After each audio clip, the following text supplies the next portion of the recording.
Just had the 9-pointer come in to 20 yards. I just fucking smoked him. I just fucking smoked him.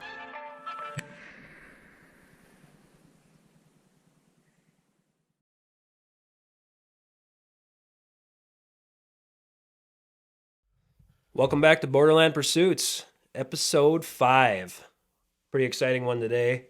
I'm your host, Brett Massini, along with Steve Palace. Sam Stenners. we got our very first guest today, Dillin Jondreau. What's going on, Dillin? Not much. Welcome Excited to to join you guys. What brings you in today? Oh, I was asked if I'd be a guest on your guys' show, and well, here we are.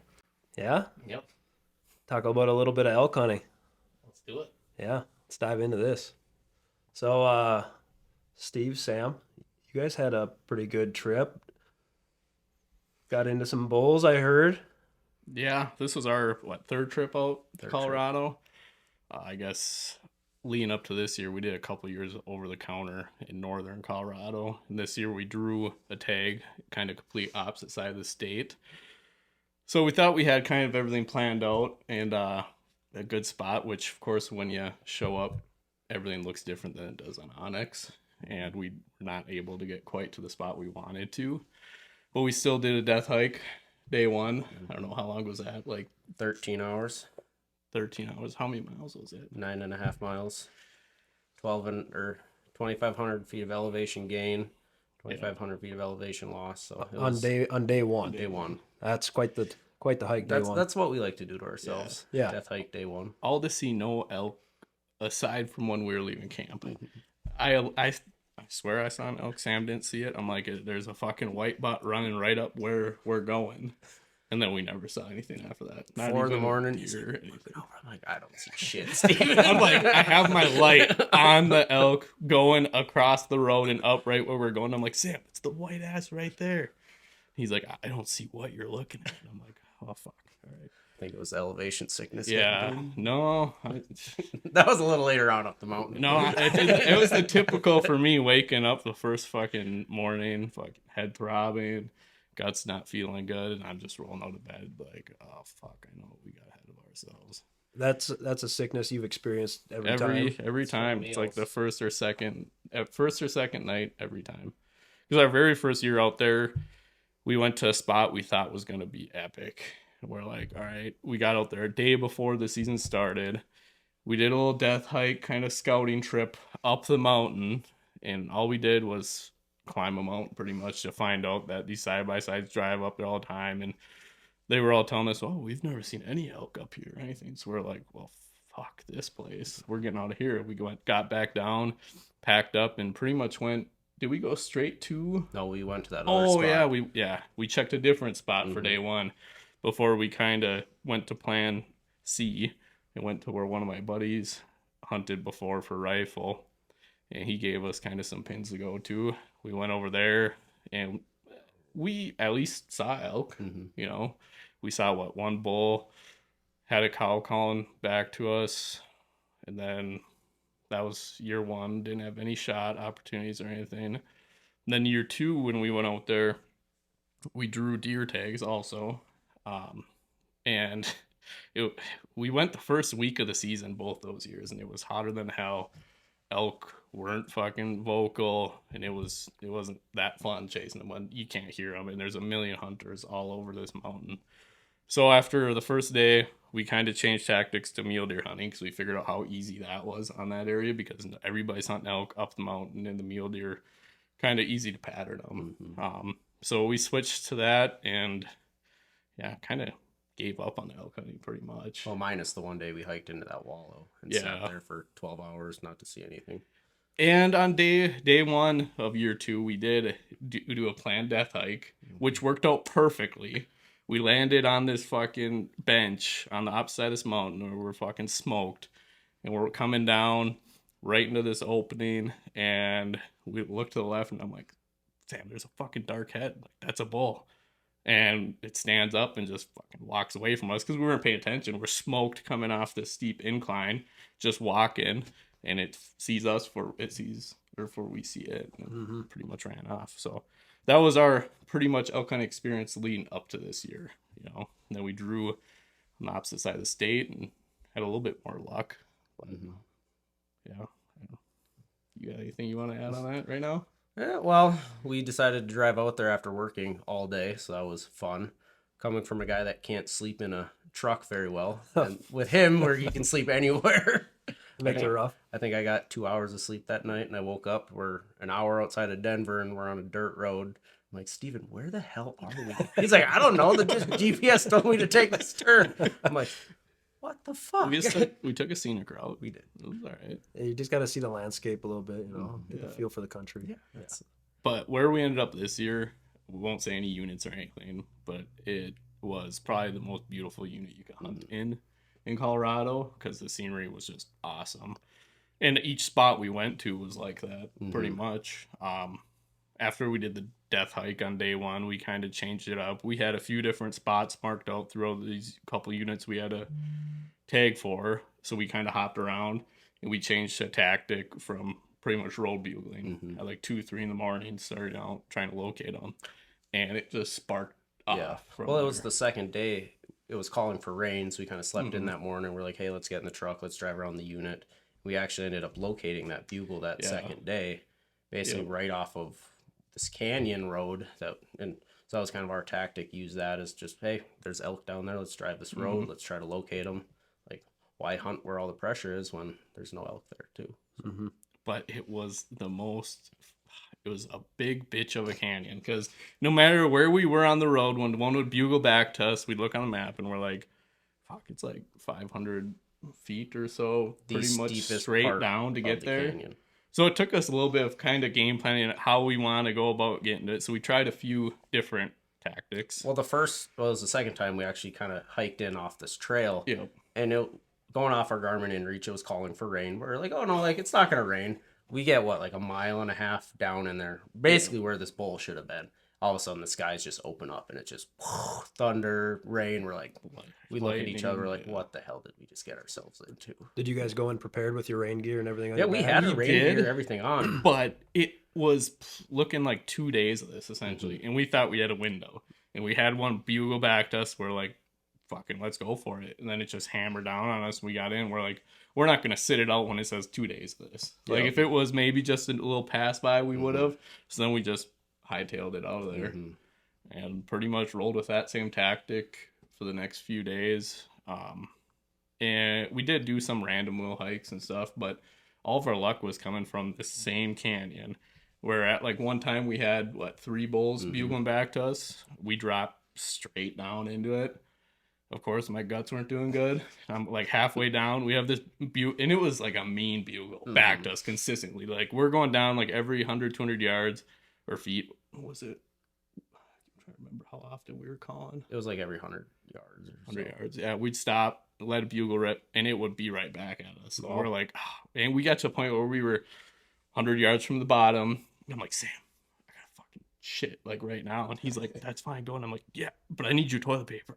So, I mean, we're on the side of this canyon. I'm like, so no, I got to take my stuff off my back so you can go to the bathroom. Yeah. And I think after that whole situation, it bugled back to us one more time, I think. And then we got to the point where we're at the bottom pretty much. And we're like, where is this thing? And nowhere to be found. And that happened to us a couple times. Yeah, twice. How close do you guys think you did get to it then when you were down at the bottom? I'd say probably within 100 yards at least. Yeah, that's when you decided it was a good time for a bathroom break? Oh, no. I'm like, that was a little further than 100 probably yards.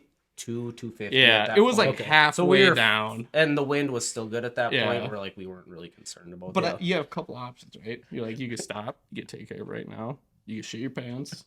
Or you can just keep going and hope you don't shit your pants. So at that point, I'm like, might as well take care of it right now. Yeah, if the wind's in your favor and you got a little time, you think you do anyway. And might as well. I don't want to shit my pants on the side of the mountain. I don't either, but I think I should have because we probably made the wrong choice. we didn't get a bowl, so probably don't listen to us. Those bowls are stinky. It might have thought you're another bowl just hanging out for So we got down and we're like, oh fuck, it's disappeared on us. Who knows? The other side's just as steep and the whole time we were talking about, like, we should try to make it to that other side because it's not near any road. We knew no one would be over there, but it just looked perfect on the map. But it would have been a bitch to get up there. So then we turned around and hiked back up where we came down, and I lost my soul on that hike getting out of there. I think it took us 20 minutes to drop Yeah. down, and it took us, like an hour and a half, 2 hours to get back up to the truck. Damn. And everyone driving past was like, what are these idiots doing? There was one other circumstance that wasn't on that canyon road where we had them bugling back to us, and that was back at camp. Mm-hmm. Where one night we're like, well, fuck it, let's kind of stay on this side of the creek. We're camped right off a creek, and on the other side of the creek, it's pretty steep going up. We knew no one was hunting over there. We're like, let's just fuck around, bugle, walk around. So we did for a little bit. We heard a bugle back to us, and it was a guy that was on the road. Mm-hmm. And then I thought I heard one, and you thought it was a person, I think. Yeah. We couldn't really tell. It was It was hard like to far tell. away. Yeah, so we just kept moving and bugling, and then eventually we're like, that's a fucking bull, and it's on that side of the creek, which turned into 3 different bulls on the other side of the creek. And we're standing there like at the creek as we're running out of daylight, and one's like right on the other side of the creek up in the aspens, and I'm like, I feel like it's within 100 yards. You just can't see it pop out yet, you know? Yeah. So we like didn't know what to do. We're like, do we like back out now, hit it again in the morning, hopefully it's there, or do we try to go after it? But we're like really running out of daylight. There was probably 5-10 minutes left of light at that point. Yeah. So we pretty much waited the daylight out and backed out up to camp, and then we just sat there in agony for like an hour just listening to these bulls scream at us like around our camp, which sucked. Yeah, laying You in guys, bed at you guys night. were in the thick of them. Yeah. And that's the entire, because there's 2 or 3 other camps kind of Mhm. off that road. They definitely heard them that night Yeah, too. a couple of cars stopped by our camp and just listened to them. So then in the morning, we pretty much tried the same thing and had no bugles back to us. Next night, we didn't have any either. Well, we had a couple, but we Not couldn't from that same spot. Yeah, we couldn't even tell Yeah. like if it was a hunter, if it was like Right. we're assuming they just kind of had that little rut fest that night and Mhm. got bumped out of there. or- Yeah. That was pretty much it for us. We put on a lot of miles driving around checking different spots. Mhm. I think the only elk we ended up seeing were when we were leaving that canyon road the one night, and we got down to the highway and we're just across the highway on private. There was a bull and 2 cows or 3 cows, like 50 yards off the road. And then when we were at a different spot, just glassing, Sam saw about 2 miles, mile and a they're half two- away, like 2 miles. 2.1. Yeah, a few elk way up towards the top of a mountain. And ironically, like 10 minutes later, we saw a group of like 3 bow hunters hiking towards them. Yeah, So, we're sitting at the truck trying to get a game plan together. Like, hey, how can we? yeah. And all of a sudden, these 3 guys walk right past us. We're like, well, fuck. They didn't take the time to think; they just went.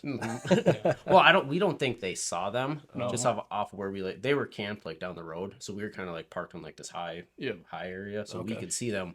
We don't think they saw them at all. Oh, And there was like a few camps that were right by where we were parked pretty much. So we kind of thought they were hunting around that area the whole time anyways. But we were just trying to switch it up and find something new because we were pretty much doing the same thing over and over again. yeah.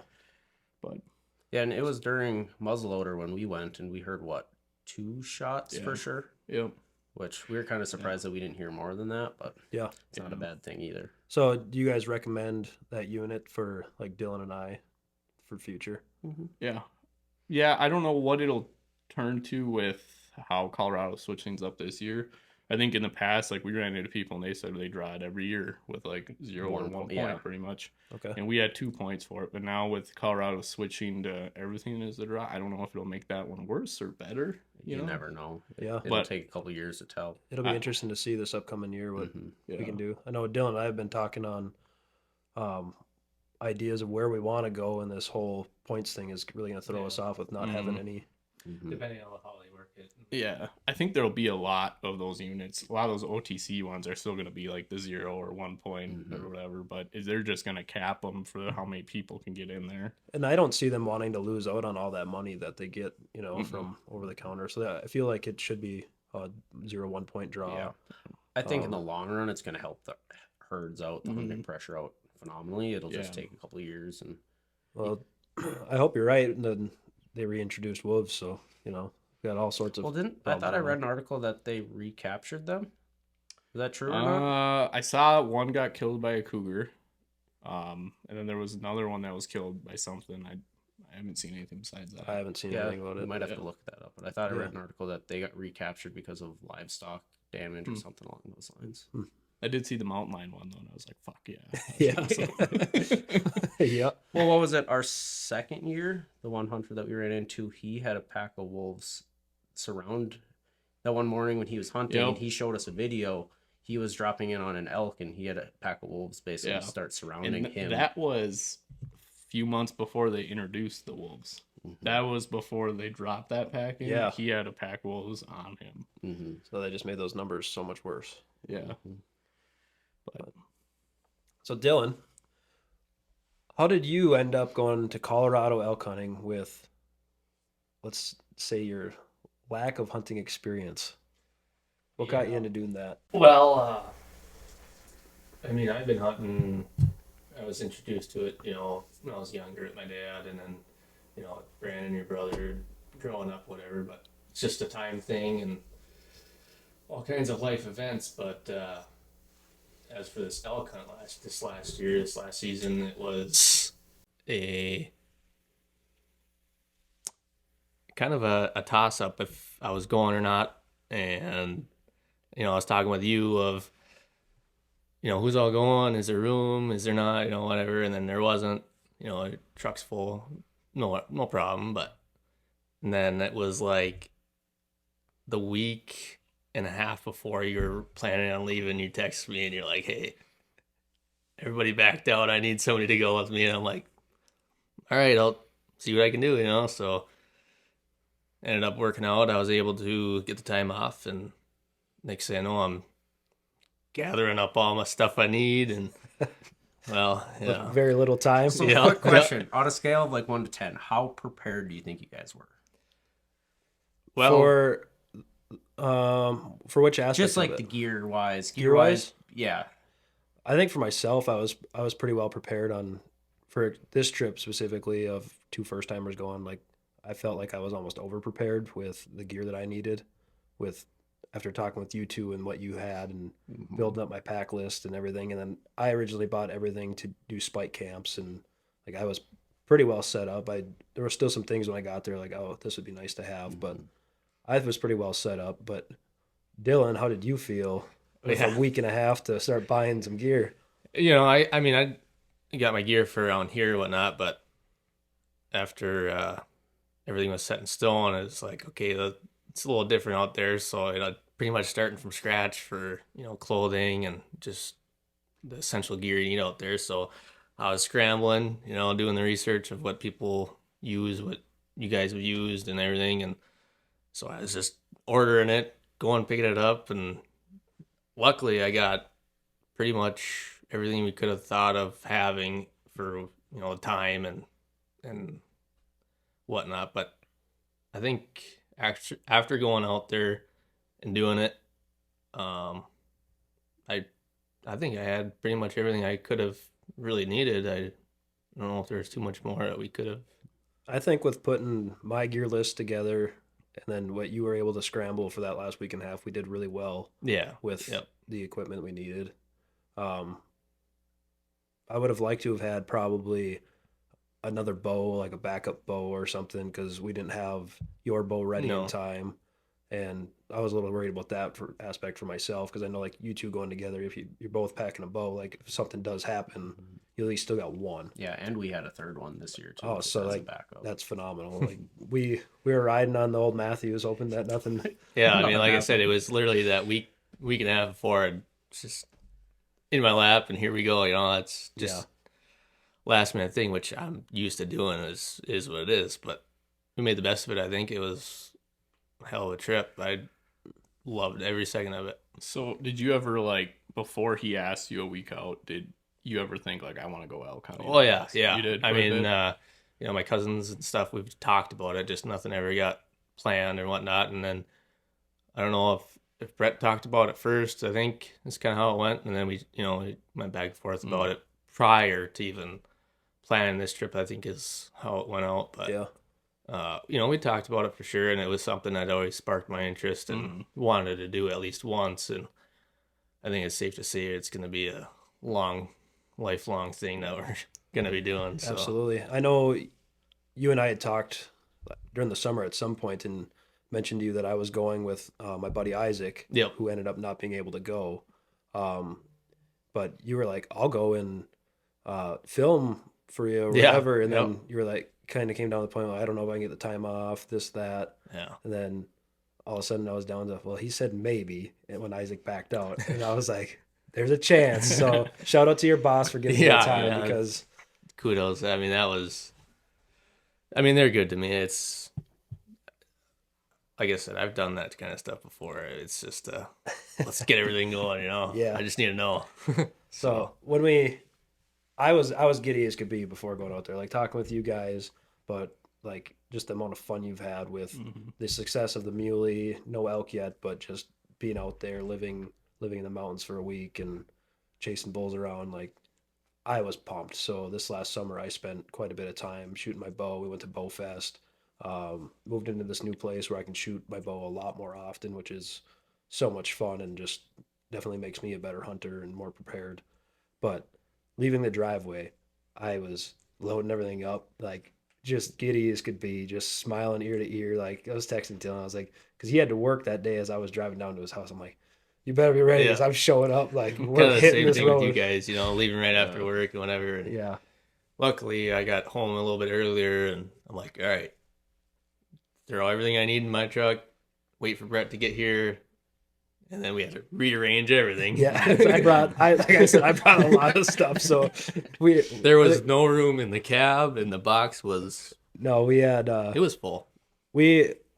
When I went from planning on spike camping with Isaac to now we're setting up base camp, we're gonna be super comfortable and prepared. It was our first trip, so we're gonna try to be as comfortable as possible as we're learning how to do all this stuff. And I show up at Dylan's house and he's got damn Starlink in a box ready to go.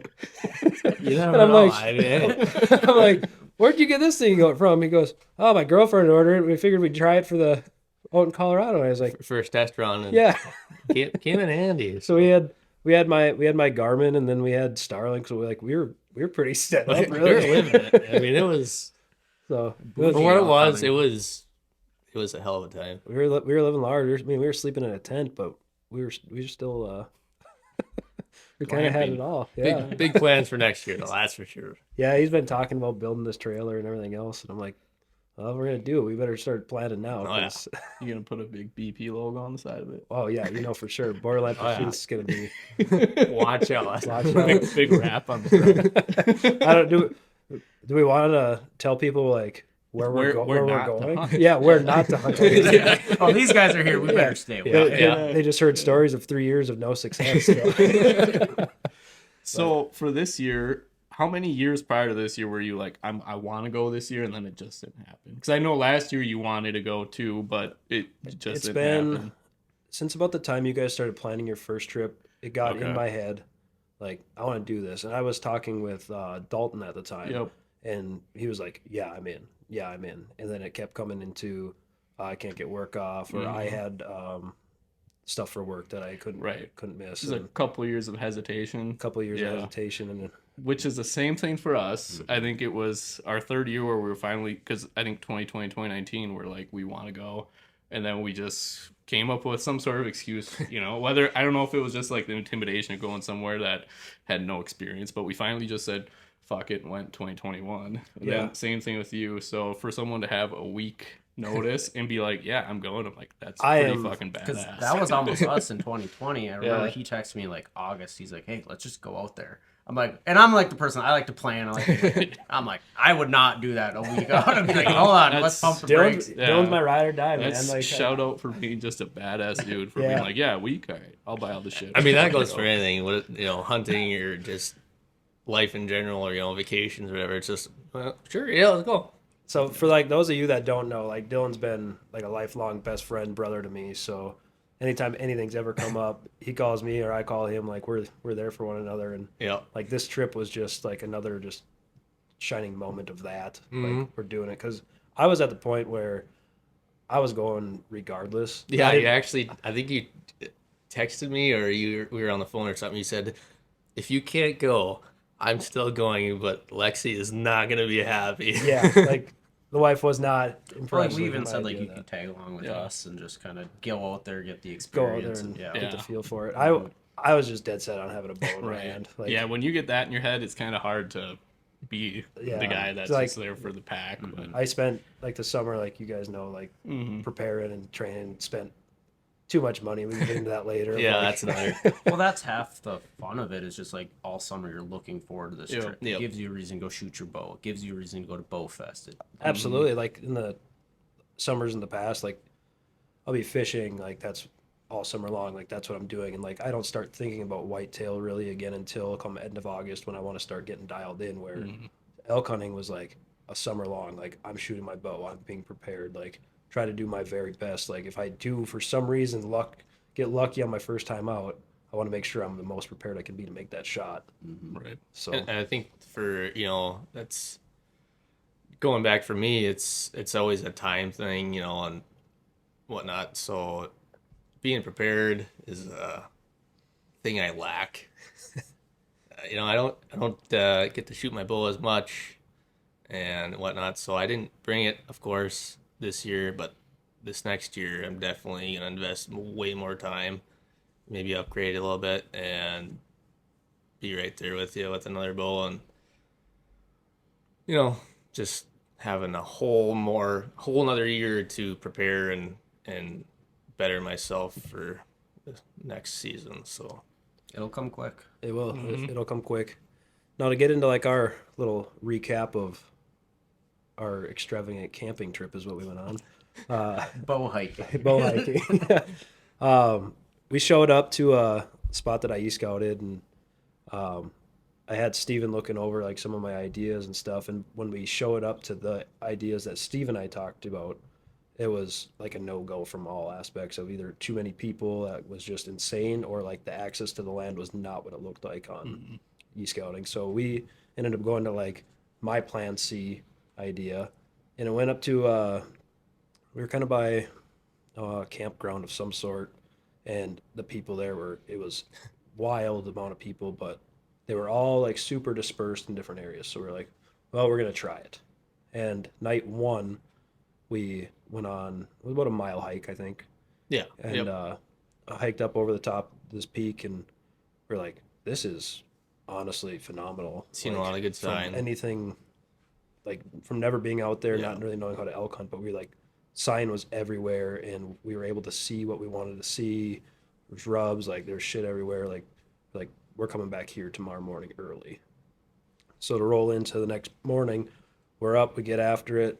We can do the same hike that we did the night before. We get up top, and it is like, I don't know, 30-mile-an-hour winds, like brutally it was just cutting through you cold. yeah. We're like, well, we're gonna sit here in glass for as long as it takes, and it wasn't an hour maybe. Well, I mean, we got up to the peak, I think, and we initially came out to what we thought was a good glassing point, and then we glassed for a little bit, and I think I let a couple bugles rip, and we didn't get nothing back from the bugle, and then we decided to go just a little bit further, which was way better, and we got up top, we're sitting there, glass for I think maybe 15 minutes there, and we were like, all right, let's, because there's another peak that we had seen from that one we wanted to try and go to, and I'm putting my binos away, and Brett's standing there next to me, and I turn around or whatever, and he goes, and I'm like, we look out, and there's a herd of cows just hauling up the hill. It was, I don't know, 8 to 11, 12 cows that were just hauling up Cooking. right to the other point that we wanted to go to. And I'm like, oh, day one of a real hunt, we've just seen 8, Yeah. 10 cows, whatever So, it was. We're like, okay, we gotta move, because we didn't see any bulls, but I mean, these cows are on a mission. They're doing something, going somewhere. So we're like, we gotta boogie over. And two fresh guys into elk world, like I had in my head, like if I do this big loop, like I'm gonna be able to somewhere cut them off, and like not thinking about how fast they're moving. And That was not the case. that was not the case at all. We did a big old swoop, and we never heard, seen nothing. Yeah, it was they were there and gone and probably down and almost up the next Yeah, mountain they were- before we were to where they crossed. And we finally made it to that other glassing point we were talking about. Like, did a huge circle to it, trying to cut off those cows. We got there, we were just gassed, and we're like, those things are moving fast. And I mean, we did get over there rather quickly for what it was, you know, having to come down, get on that ridge, and then get over there while trying to be quiet, Trying to be quiet, staying trying with the to wind, make the wind be in getting our over face. there. It was, I mean, we moved pretty quick for first timers. But I don't work out regularly. Going through this stuff was I mean, it was a workout, that's for sure. But Yeah, we're Did not you gonna have beat your- those elk. Tracker on for day one, see how many miles you guys put on and whatnot? Or? Yeah, day one was 6.5 miles, something Yeah. like that. We ended up Okay. doing, and the first peak that we talked about was about a mile. Mm-hmm. So it was a good first day for us. Yeah. Oh, yeah. First time in the stretched mountains. the legs for sure. Yeah, it was that first night when we went up up the mountain there. I don't think I made it 30 yards without like breathing super heavy. I'm going, what is happening to me? Yeah, right now? I mean, yeah, you can still see the truck just Yeah. sitting there. We're like, Brett's like, what do "Are we we get there yet?" ourselves into here? Right. What This elevation were you at? that was about 10. Okay. Yeah. That's pretty much where we had camp, was 10, and then we parked. And Yeah, we hunted between anywhere from 9,500 to 12. It Mhm. was kind of the whole area that we were in, but it was, that was a life-changing event for learning how to breathe again. And you know, the first night we got there, we went to that peak. We put our packs on and whatnot, and took some stuff out of there, but wanted to try and leave the weight in there just to see how we would deal with the elevation and whatnot. And it didn't make a difference, No. no, at least for me. But So after day one of hunting, we went back to that same spot, and we got in. We heard a bull bugling, so we set up on top of that peak, and we kept calling back and forth, and we were dead set it was not another hunter, and we decided to then make our way down, trying to chase after it, and we got within, I don't know, probably 300 yards, and it just went quiet. It stopped calling back to us, and we were like, oh man, where is this thing at? What are we doing? We're so new into this elk hunting world, like we don't know where to go now. And we just chose to keep the wind in our face and keep working down to the last where we heard it last, and got down to like a bowl. I mean, it was where we're hunting. It was just straight deadfall too. So I mean, we're taking our time going through all this. We're working our way down. Still haven't heard it again. You know, it's like, okay, well, we'll just keep pushing. And we got to a point where we're like, all right, we got to stop. Just because there's so much deadfall. We're, and it's about lunchtime, I think it was. So we stopped, drank some water, and then that's kind of when things started to get real interesting. Yeah, we stopped, had some water. We're sitting down, and I'm like, let's go a little bit further, just a little bit further. And I don't think we went another 15 yards even, and we hear this bull crashing through trees. Like, we know it's a bull. We hear rack. He was close. Like, we were probably within 40, 50 yards when we stopped for water. Like, we were just idiots. But it was like, the bull. Yeah, like, so we're sitting up on this tree here, and another 30 yards, this is thick tree line, which is coming out of this bowl that's it was all like there, and 12 to 15 foot tall pines that were just thick as could be. you couldn't see a thing. through the first one. But, I mean, you could hear him clear as day. His rack was just hitting everything. Yeah. And that sounded so good. It did. It sounded so like, good. wow, we were just in on a bull like this close. And then we're like, well, now what? Because, like, how do we proceed? Do we say, wow, we really screwed this one up and back out and try on a different one? Or do we try and do the stupid loop we did on the cows? So we tried the stupid loop again. It ran us away from you. It ran dead away from us. So we did the wind was swirling down that bull, but it was shooting up the mountain at that time. So we stayed on that side of the mountain and like did another big loop to try to get back on the other side of that bull to see if we could even just see him or running call still, again. but Nothing. Just it was gone. Did you bugle anymore? once we did the loop, we started calling again and never fired back up. Yeah. So yeah, then, I mean, this drainage was, I don't know, at least 50 yards wide, and it went it didn't end. yeah, It just kept going. So, I mean, he was in there, and he wasn't coming out for a long time. yeah. He had total advantage on that one. So then we backed out of there. We went up to different area that we didn't know was there. We just stumbled into this like beautiful bedding area. We were overlooking this bedding area. We're like, well, it's what was it, like 2 o'clock at this point? Yeah, yep. We're like, we're just gonna honestly sit here and just see if we hear anything, see if we can see anything. I think that's when actually we actually did have lunch. Yeah. Because we were sitting on one of the old logging roads. It's, again, all deadfall, so that road hasn't been actually open. You know, they got a gate at the end of it, which we didn't know until later. But, yeah, so we're sitting there eating lunch, and,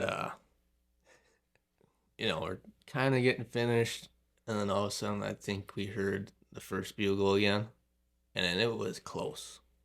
Probably 150 yards. And we're like, no way. That It is like, for it to be the same one that we heard over, the previous one was like, okay, this is a different one. So hurry up, got our packs on again, got packed up, let a bugle rip, and it instantly called back again.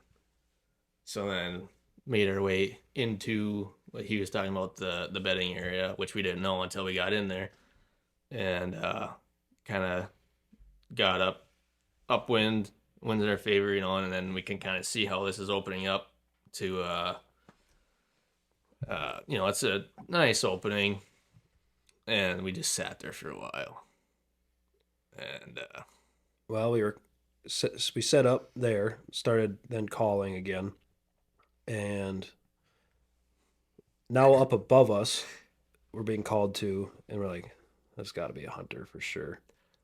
yeah, it was a toss up, because like the one that we went in after, it was still bugling to us, and we got set in there, still bugling, and then all of a sudden that one kind of went quiet, and then that's when that one right up behind us, boom.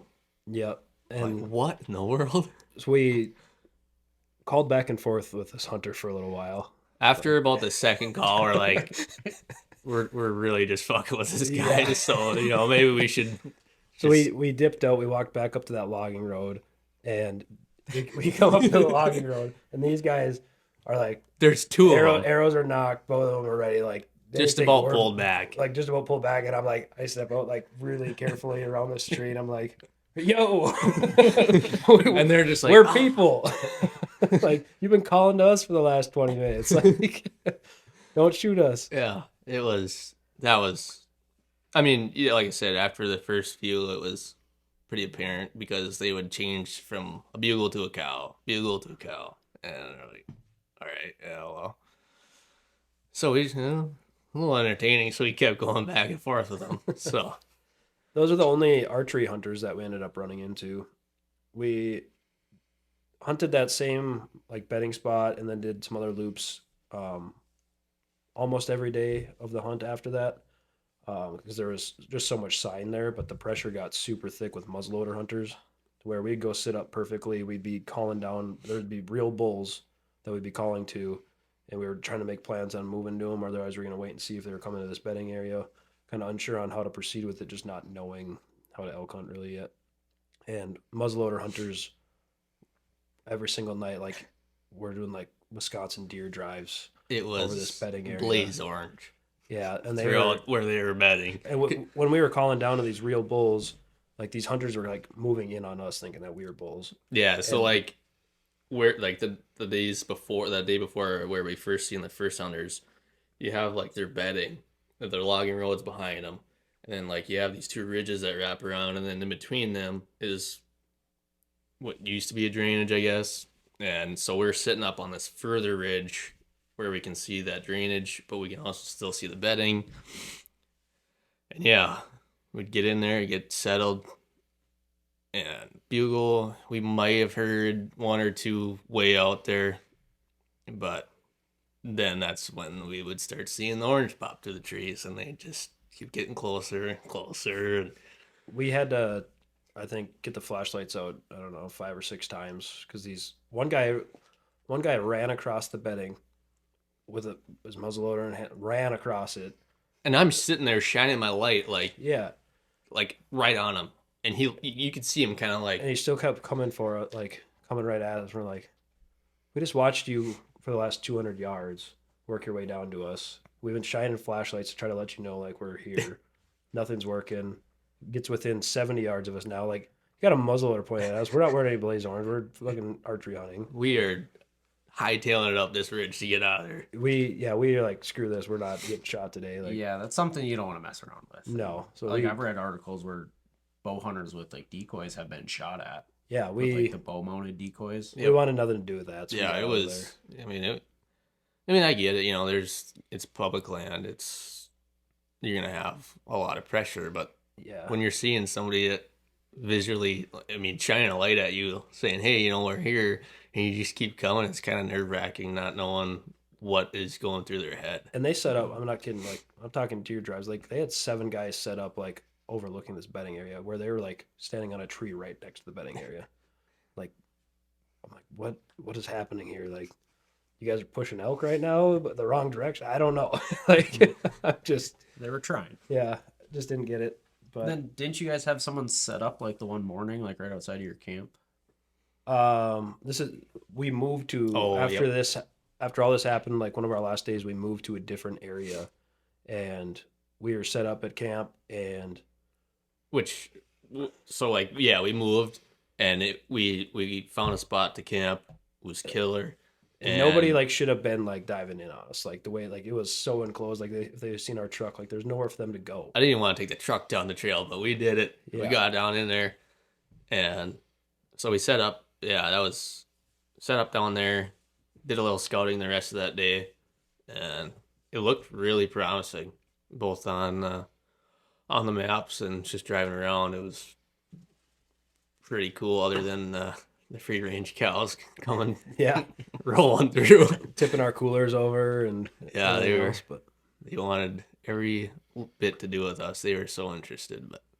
Well, our second year, we had that one cow that wouldn't get out of the road. Like Steven threw the truck in reverse because we thought the cow was gonna ram our truck. Yeah, it thought I was its twin. The faster I went reverse, the more it picked up its run. yeah, And I'm like pitch black on a mountain driving in reverse. I'm like, oh fuck, this.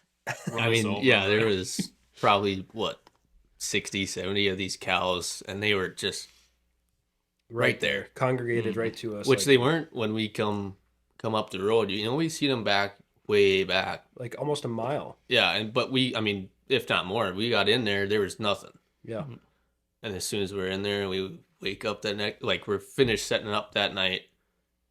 1 comes in, 2 come in, whatever. Okay, that next morning they're all they found us. They wanted what was in our coolers, and they, then the other hunters. they like bushlight, and then then that morning a bunch of hunters showed up right where we were at. Like, our spot was too good, I think, where it just laid out too perfect. But like, you wouldn't think anybody else was diving their truck back into this. Which, mind you, we had it pretty good the previous nights because it wasn't. I mean, it was cold, but it wasn't like freezing cold. It was mid-30s, 40s maybe, I think. Yeah, and then we went and set up next to that creek, and we woke up the next morning, iced. Everything was iced, and like I'm awake, like ready to get up because it's time to go, and like I'm like, Brett, you ready?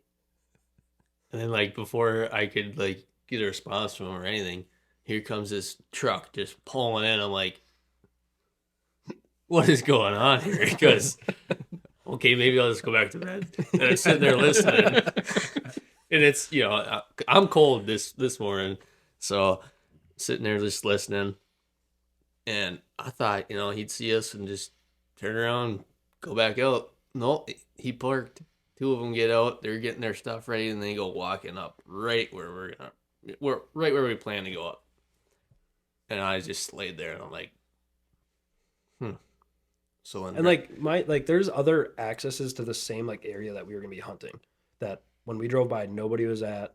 Like, we went down to the crappiest one we could basically get into Yeah. to like try to make sure like nobody was gonna And come that's a our way. one way in, one way out. So there's And they dove in there too and didn't care that we were like our tent was at the base of this one little tiny trail that goes up into it. they parked right next to my truck, walked up there, and I was like, all right, well, we did scope out a few other spots that we were gonna go check out, so we wait for it to warm up a little bit, Yeah. and hopped in the truck, went drove around, and We kind of did like what you guys did a little bit of like driving around, bugling, chasing after calls and stuff like that. And nothing in that area panned out for us. we ran into a handful of people, and they hadn't even seen. I haven't seen anything. And they'd been there. One guy had been there since the beginning of the month. So now that was 2.5 weeks into it, and he hadn't even seen an elk. And I'm like, what are you still doing here, man? Like, I would go to a different spot for sure. Especially with an over-the-counter tag like that. Yeah, and then we ran into some guys moose hunting who were just pumped to be there moose hunting, and they haven't seen an elk, a moose. They haven't seen nothing. And they Not were even there a muley, nothing. Yeah, and they were like, you guys got to try something different too. Like, it was rough sledding in that area for sure. And then we tried our chances with just driving around and whatever, and ended up getting back to camp. And there's another 2 trucks I think parked in there. It's like Yeah. So I think you guys went to probably the most famous OTC unit in Colorado. Because Definitely. I've heard that specific unit dropped on podcast multiple times just because of where it is. And they don't typically say a lot of good things about it. Well, but see, I didn't know it was that popular when I was doing my e-scouting. I think we told you that.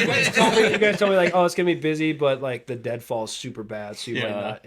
which you would think a lot of people wouldn't A lot of fuck people with wouldn't that, go to it. because who wants to deal with that? But the biggest part of it was like there was so much public land, like that's why there was And- so many people. and they changed muzzleloader season. they changed muzzleloader right. season this that past which year. fucked all of us up. Yeah. Because we planned going the week we did because it's typically the week after muzzleloader season. Yep. And they switched it, and that just pissed a lot of people off. But Yeah, we all went out there not expecting that, so that was frustrating. But hopefully, because like with what you guys saw with the over-the-counter pressure, was kind of the same thing we saw the past couple of years we went, where every year we were out there in the middle of the woods or on a trail hiking, like you run into hunters a couple times here and there or whatever. This year, we didn't run into a single hunter off the road at all. Like as soon as we hiked in somewhere, we didn't run in any hunters. And it was awesome. And that was a 1-point unit. So hopefully with what they're doing with this point system is going to kind of make it so it's more manageable. So when you leave the trailhead, you're not going to run into people that are fucking with the same herd you're trying to get it on. Or... I hope you're right, but anytime the government steps into more stuff, it always seems to be worse. So Especially Colorado's government. yeah. Yeah. So There's some that lake, that park recreation area going around there. That just explained it right there for me. but to wrap up our little awesome experience that we had was elk hunting kicked the shit out of us. We loved every second of it. By the time we got out of the mountains, we got a hotel on our way home, showered, we ate a decent meal. It felt so good. We were like, we are ready for another one full week of this again. Oh yeah, I was ready to go back out. There was no like, let's turn around and go back. yeah, we Not wanted to home, go but- back. Like we needed just a shower, really, is what it felt like. We were just still high on everything that elk hunting was. So next year we can get a tag. Watch out. We're We'll diving be there. We're diving in harder for sure. Yeah, it was definitely a lot learned and a hell of an experience. It's definitely one of the best firsts I've had. Yeah, it was. I was really happy to be there with you. I'm really happy we were able to make that week and a half work. Get you your gear. Yeah. You were running around. You're on Amazon. You were at every store you could possibly think of. Just letting her rip. I didn't care how I was going one way or another, with clothes or not. We're going. That was fun. That was a lot of fun. So is Colorado the plan next year for you guys? Colorado's a plan next year for now, just because we don't really have any points built for anywhere else. So we're just shooting on whatever we can get for Colorado. Yep.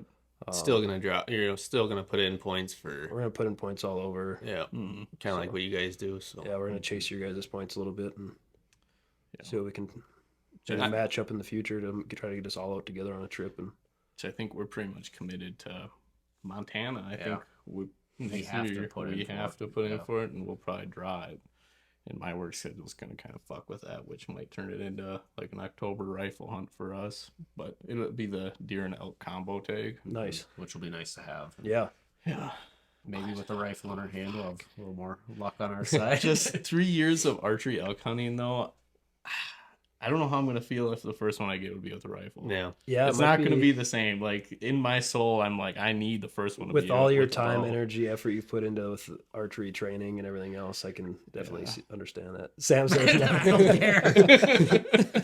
Tastes the same. It's going to look the same on the wall. Yeah, absolutely. I want to roll this into something different. All right. Well, I'm pretty excited to try something new with you guys. We've never done this before on our short-lived podcast so far.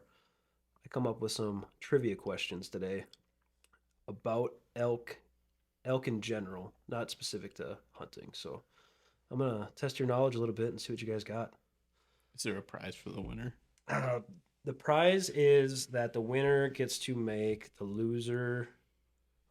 Yeah, I got 5, so that will work out pretty good.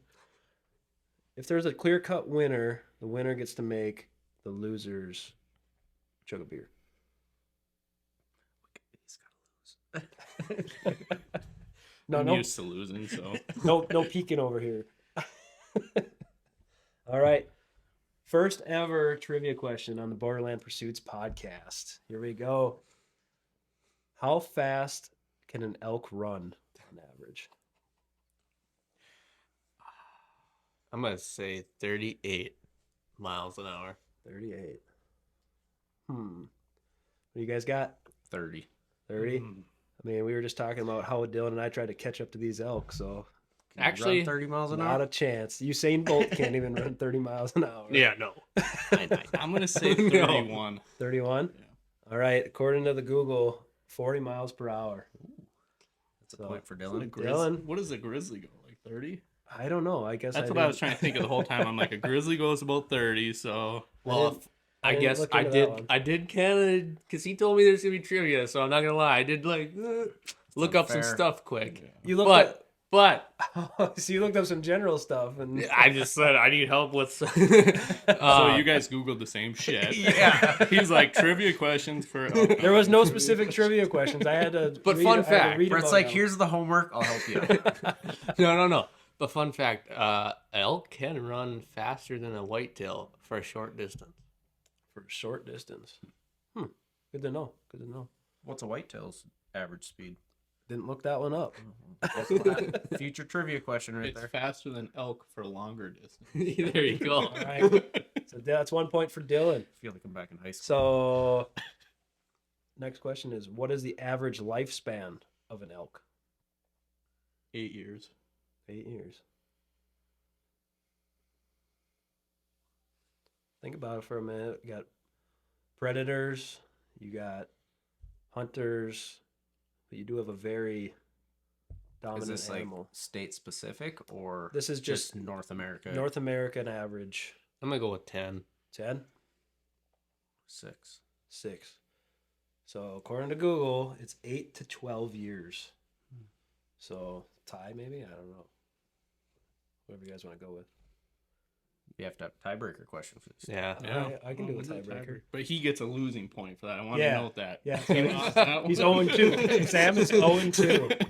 All right. Can we get a half point maybe? No, Half, no half points. 1.5 to 0. Just want to keep it. Yeah, ahead we of can do Sam. we can do that. We can do that. He One and a just half. wants something. Yeah. All right. On average, how quickly do elk horns grow? What do you mean? How quickly? While they're regrowing, how fast typically will they grow? Like how much? From start to. Okay, I think I did see. I did see that when I Are looked you it saying up. like how many weeks it takes from when they start growing to when it gets Let's to the say- point they are at full in velvet? How much do they grow in a day? In a day? In a day. Okay. I did. That did. He knows the answer. It's unfair. Let's see your But guys' in all fairness, I don't have the best memory, so I don't really remember what number it is. It's I'm gonna say an inch. An inch a day. Yep. Shut the 2 inches a day. No, that's bullshit. Dylan? He's, 1.5. he One said and a half? you fucking cheaters. The answer is on average 1 inch a day. So Steve, I think, got a little sneak peek left off. I swear to help God. me. I swear to Well, God. the one I seen said No, 1 to 2. I swear to God, I didn't see shit. That's just all right, my so- wealth of knowledge. So Steve is up 2.5. Sorry, Tim. Steve's in the lead. Steve is in the lead. All right, no more peeking over here, Steven. All right, The one I seen Isn't it did tied? say 1 and 1 a half, to 1 2. and a half? Are we tied now? you're at 2.5, Oh, I'm at 1.5. and she's at 0. Hmm. Yeah, Sam's Didn't at he 0. just have a I half a thought I point? had a half point. He'd have 1 and a half, half. 1 and a half, so it's 1 and a half, 1 and a half. That is zero. true, yeah. Oh, I thought So you we guys are were still tied. tied. Yeah, we're tied now. Oh, okay, now you're He tied. went to Solon, so you can't count that one. Yeah, math's tough. Superior. Really? Hermantown's only smart. All right. That's if you went to school. All right.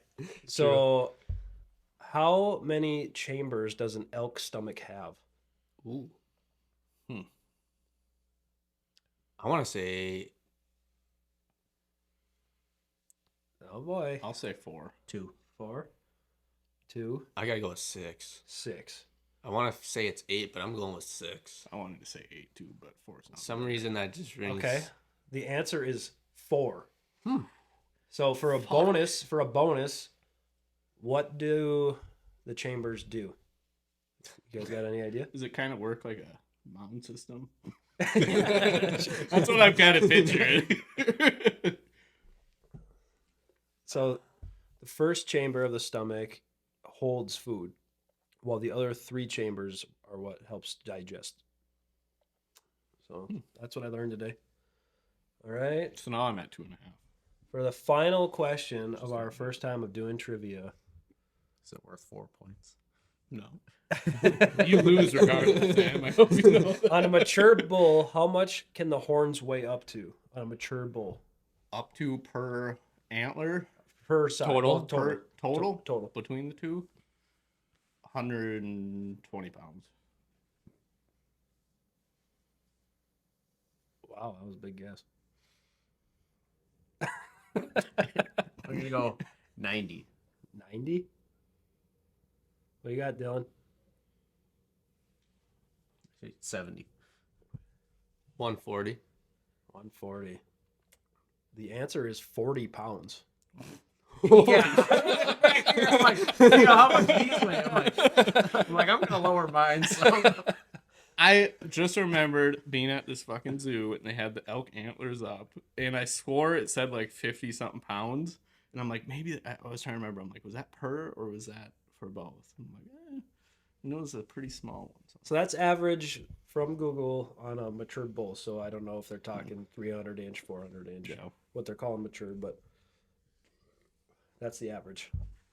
Okay. So I mean, So Sam got. have you a guys point. held? Sam got a point. Nice. Have you guys held a elk antler before? No. Yeah. Well, the shed. Besides Oh, the okay. That was a Just I was just shed. saying we didn't have any luck, so we don't know. None of us can kill an elk, No. so it's all sheds. We got like a 1.5-year-old shed. Well, that was fun. Yeah. Oh, we're gonna have to do that again. Can we like keep tabs somewhere so we know who the winner? Next time We you're got gonna that be on chalkboard over there. it. We Next can, time you gotta be in on it though. well, you guys are gonna have to start coming up with a little trivia. Yeah. So, so Dylan, I got a question for you Oh boy. before we slowly wrap this one up. What are some of your biggest takeaways from this last elk hunting experience, and what would you recommend to anyone looking to get into elk hunting? I guess, after hearing our story for our first time, we got pretty lucky, I would say, with as much action that we did have and how soon we had it. If you go out there and you don't hear anything, you don't see anything, don't get that discouraged, because that one that we did get that close to, we didn't even know he was there. So they are so stealthy and they're so aware of their surroundings that you have to be on the ball. It's a different world out there, but don't get discouraged, and don't I would suggest to not plan an elk hunting trip a week in advance. that does not help. Yeah. Um, Relying on your one buddy to Yeah. hopefully put you in a good spot. yeah. And as far as, I mean, this kind of goes for everything. But in the elk hunting aspect, if you are going out for your first time, you don't need to spend top dollar for clothing and gear and all this. I mean, if your budget allows it, if that's what you want to go for it. But if you're just trying to get out there and get the experience and be out there, there's so many options for gear. You don't need to, get the best of the best. Or, I mean, the cheap stuff is going to do more or less the same thing as the expensive stuff. I mean, again, it's personal preference of what you can afford and, what you want. I wanted a lot more, but I think, all in all, for what I got and time I had, I think I did pretty well. But it's definitely not, it's about the experience and being out there. You might go out there and you might have insane luck and, fill your tag, but you guys have been out there 3 years now. And what is the average for an archer? It's like less than 10%? I was gonna say I think it's Yeah. like 6 to 8%. Yeah, less than 10% success rate with a bow in your hand. I mean, And for us, our first time, I would say just seeing that many, cows on the first day and then hearing that many bugles, especially where we were at with all that pressure, I think that was a definite win for us on our first time, and that was all more than worth it being out there. So, you don't need to spend to the hills on stuff. Just get out there, experience it. Don't get, we kind of roll up on our first day, and that's kind of intimidating a little bit. Can we do this? Should we go there? Just do it. Just go down there. Worst that's gonna happen is some landowner might get mad at you, or some other citizens are gonna have their whatever. But just go out there and do it. just go out there and learn. I mean, Yeah. everyone has their first trip. Don't be intimidated by, messing up. Yeah. It's your first time. Everyone's going out at least one time in their life knowing nothing. Yep. Or just all they did was watch the YouTube videos or talk to their buddies who've been out there before, and you just go out there, experience it, have fun with it, go with people you enjoy to be around. Those days in the mountains, they get long, they get grinding. It's a mental game. You want to be around good people, have a good time, crack a cold beer if you need to at the end of the day. Bring that kill bottle with you in case you get lucky. We all had ours with, but we didn't get to crack them. But make some fun out of it, because it's a mental game more than it is a physical game. The mountains will take it out of you physically, but Oh, and they got the mountain meals in the bag. I mean, we all know what those do to us. So just be prepared for that too, because and that was interesting. pack your dude wipes. Dude wipes. Yeah, lifesaver. We're looking for a sponsor. Yeah, there was some damage done. You guys got anything else you want to dive into? I think to add to that, like if you're going out west for your first time, like set your I don't want to say set your expectations low, but don't go out there expecting to shoot something your first year. Like we went out there like, let's just go out there, learn what we can, hopefully see an elk, and just take it one day at a time. Go out there and enjoy the mountains, especially if you're from. Yeah, if you've never been out there, it's a whole nother world. Yeah, if you're a flatlander from Wisconsin, or like like the area we're from, just go out there and enjoy the mountains for all they're worth. Those sunrises, those sunsets, just being a part of it. It's Getting incredible. away from work for a week and Yeah. kind of unplugging from just the day to day. Unless you got Starlink, then you can check your weather better than the Garmin app. But for like us, you only get like a week or Yeah. 2 or however much work you can take off. So it's going to get to a point where you might want to be like, well, fuck, should we just leave a day or 2 early? But in our head, like I keep trying to go back and be like, well, whenever we leave, we have to wait till next year. So at least try to just push through the day you got and enjoy all those days. Yeah. Because you're not going to be able to come right back out and do it again. So you already try took to the make time it off. last. If you need to take that day, get out of the mountain, go see if you can get a Yeah, I shower mean, that's- somewhere. Even if you need to for one night, go get a hotel room. That's kind of what happened to more us. days. You know, it was the last 2 days or something of actually hunting we had left, and we after that spot change or whatever, we're like, should we just go back and get a hotel, shower? No, we gotta just stay tuned. We're out here. Yep. Yeah. So Finish we ground out that one last day. It was a miserable. We did 9 miles that last day. We went to an area as far away from people as we could in the worst deadfall I think imaginable. Yeah, We found elk sign like you wouldn't believe. It was incredible elk sign. We never seen an elk. We never heard an elk.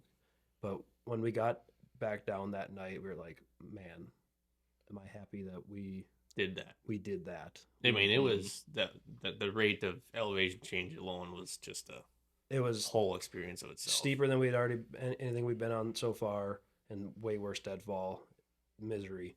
But now we know it's like we can do that, and hopefully the next spot we go to won't be as treacherous. I Probably will be. probably Okay, deadfall wise, hopefully the treachery is also has like an elk sighting. yeah, So that I'll one we send you a didn't see pin. nothing. yeah, for some good death real hikes. good one. Yeah, Steve and I look at each other. We're like, yeah, we're gonna go do this. We'll send you the mountain lion pin. Oh, great. That was one night we were walking back and I caught eyes in a tree or something, and I'm like, they were waiting. It wasn't a cat, but I was like, I seen eyes and I'm like, oh shit! Like I was freaking out. My head is on a swivel, like hands on my pistol. I'm like, I'm And then freaking out. and that walk from where we got back on the actual road to camp, it was only 3/4 of a mile maybe, Yeah, but it felt the longest, It- and it got longer every time we every took single it. time. It was. So and then miserable. we said, screw this, we're parking down there this time. Yeah, Yeah, definitely worth it. definitely. Oh man, this has been a fun one. Yeah. I had a lot of fun. I can't wait for elk season next year. It's gonna be a good one. I'm excited for you guys to get out there with the rifle, try a new state. Steven. Yeah. I Yeah. might just show up with my bow. Yeah. Sam's got the gun. Sam's like, you got the wrong case. Steven's gonna be ready with the bow, and all you hear is a gunshot from Sam. I was ready. I don't know what you were thinking. Courtney's gonna be like, what the hell? Yeah. All right. Well, thanks for listening to this episode of Borderland Pursuits. This was a really fun one, fellas. I enjoyed it a lot. Dylan, Thanks for having me. Yeah, thanks for being our very Appreciate first guest. Oh yeah. We're gonna keep rolling with these, man. We're having fun. Yeah. Absolutely. So go give us a follow on our socials. Get on YouTube. Smash that subscribe button. We got some big things coming for the new year. We are super pumped. So stay tuned. Follow us along. We'll catch you next time.